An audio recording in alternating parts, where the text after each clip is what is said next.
స్వచ్ఛ భారత్ ఇప్పుడు ఈ పదం అందరికీ సుపరిచితం. మన చుట్టూ ఉన్న పరిసరాలను పరిశుభ్రంగా ఉంచి ఆరోగ్యకరమైన సమాజాన్ని నిర్మించడమే దీని లక్ష్యం.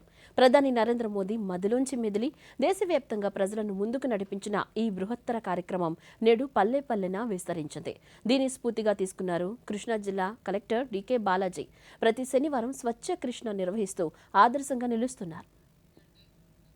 మహాత్మా గాంధీ ఆశయాలకు అనుగుణంగా వ్యక్తిగత పరిశుభ్రత నుంచి పరిసరాల పరిశుభ్రత వరకు ప్రతి ఒక్కరూ సామాజిక బాధ్యతగా శుభ్రత పాటించాలన్నదే స్వచ్ఛ భారత్ సంకల్పం. దీన్ని పవిత్ర యజ్ఞంలా కృష్ణా జిల్లా కలెక్టర్ డీకే బాలాజీ అమలు చేస్తున్నారు. ప్రతి శనివారం స్వచ్ఛ కృష్ణ కార్యక్రమం నిర్వహిస్తూ గ్రామాలు, పట్టణాలు, ప్రభుత్వ కార్యాలయాలను పరిశుభ్రంగా ఉంచే చర్యలు చేపడుతున్నారు. పారిశుద్ధ్య కార్మికులు, స్వచ్ఛంద సంస్థలు, ప్రజల సహకారంతో రోజువారీ కార్యక్రమాలు కొనసాగుతున్నాయి. దీని ఫలితమే 2025 స్వచ్ఛ సర్వేక్షణ్ ర్యాంకింగ్స్ లో చల్లపల్లి మండలం, మచిలీపట్నం మున్సిపల్ కార్పొరేషన్లకు కేంద్ర ప్రభుత్వ అవార్డులు లభించాయి. వృధా నుంచి ఆదా, వేస్ట్ టు వెల్త్ కార్యక్రమంలో భాగంగా చెత్తను తడి, పొడిగా వేరు చేసి రీసైక్లింగ్ చేపడుతున్నారు. రోజుకు 15 నుంచి 20 టన్నుల చెత్తను జిందాల్ పవర్ ప్లాంట్ కు సరఫరా చేస్తున్నారు. స్వర్ణాంధ్ర స్వచ్ఛాంధ్ర కార్యక్రమం అనేది ప్రతి నెల 3వ శనివారం జరుగుతుంది. ఈసారి పండగ సెలవులు వచ్చినాయి కాబట్టి 4వ శనివారానికి ఈసారి మార్చడం జరిగింది.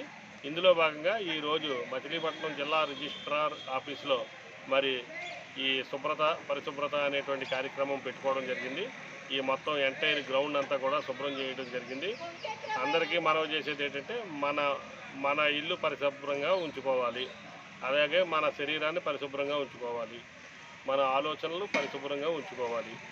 ఈ కాన్సెప్ట్తో మనం వెళ్తే కనుక మొత్తం ప్రపంచం అంతా కూడా చాలా సుభిక్షంగా ఉంటుంది. గ్రామీణ ప్రాంతాల్లో బహిరంగ మల విసర్జన నివారణలో భాగంగా ఇంటింటికి మరుగుదొడ్లు, సామూహిక మరుగుదొడ్ల నిర్మాణం చేపట్టారు. 2026 డిసెంబర్ నాటికి ప్లాస్టిక్ రహిత పట్టణంగా మచిలీపట్నాన్ని తీర్చిదిద్దే లక్ష్యంతో అవగాహన కార్యక్రమాలు నిర్వహిస్తున్నారు. జిల్లా వ్యాప్తంగా హరితవనం కార్యక్రమాలు, రహదారుల మధ్య మొక్కల పెంపకం, తీర ప్రాంతాల్లో మడ అడవుల అభివృద్ధి, స్కూల్ విద్యార్థులతో సీడ్ బాల్ క్యాంపెయిన్లు నిర్వహిస్తున్నారు. స్వచ్ఛ భారత్ కార్యక్రమంలో ఆంధ్రప్రదేశ్లో కృష్ణా జిల్లాను మొదటి స్థానంలో నిలిపేందుకు కృషి చేస్తున్నామని కలెక్టర్ బాలాజీ తెలిపారు. చాలా ప్రతిష్టాత్మకంగా 2047 నాటికి వికసిత్ భారత్ లో భాగంగా స్వర్ణాంధ్రాన్ని ఏర్పాటు చేసే దిశగా 10 సూత్రాలని ఏర్పరచుకుంటూ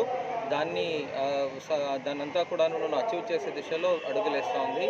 ఆ 10 సూత్రాల్లో మనకు స్వచ్ఛ ఆంధ్ర అనేది కూడా ఒక ముఖ్యమైన సూత్రం. దాన్ని మనం ఇన్స్పిరిట్ అమలు చేసే దిశలో ప్రతి నెల 3వ శనివారం నందు ప్రతి నెల ఒక్కొక్క థీమ్ తీసుకొని ఆ థీమ్ గురించి ప్రజలకి అవగాహన కల్పించడము, ఆ థీమ్ దిశలో అన్ని పనులు చేసేదానికి కార్యక్రమాలు రూపొందించుకున్న విషయం అందరికీ తెలిసే ఉంది. కలెక్టర్ బాలాజీ చొరవ స్ఫూర్తిదాయకం, ప్రశంసనీయం. ఇదే బాటలో రాష్ట్రంలోని అన్ని జిల్లాలు ముందుకు కదిలి స్వచ్ఛ భారత్ ను కీర్తి పతాకకు చేర్చాలని ఆశిద్దాం.